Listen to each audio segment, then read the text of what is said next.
Na mtazamaji, tusalie na taarifa za kukaribisha mwaka 2026 na kutoka kwa fuo za Pacific na maeneo ya burudani na miji mikuu ya ulimwengu. Ulimwengu kwa mara nyingine ulikaribisha mwaka mpya.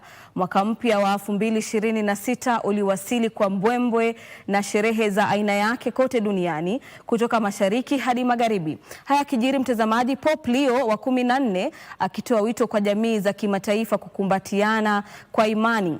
Ripota wetu Aaron Marie anaangazia jinsi ambavyo kulikuwepo katika baadhi ya maeneo kote ulimwenguni.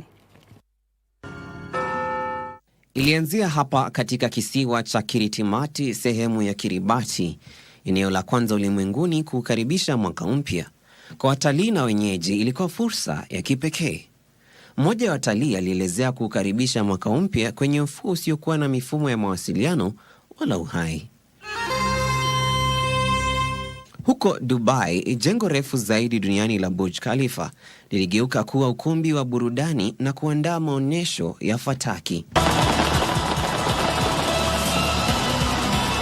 Huko Edinburgh, licha ya onyo kuhusu hali ya hewa, maelfu walikusanyika kwa mtindo wa kipekee wa burudani ya muziki. Avrà inizio la celebrazione dei primi vespri.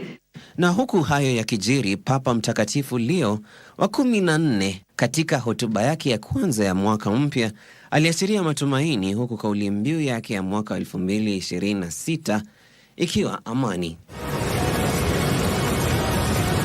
Sherehe zilinoga na hatimaye kufika katika kisiwa cha mbali cha Pasifiki, kuanzia kwa ufuo wa Kiribati hadi maonyesho ya fataki ya Polynesia. Ulimwengu kwa mara nyingine tena imefungua ukurasa mpya wa mwaka 2026.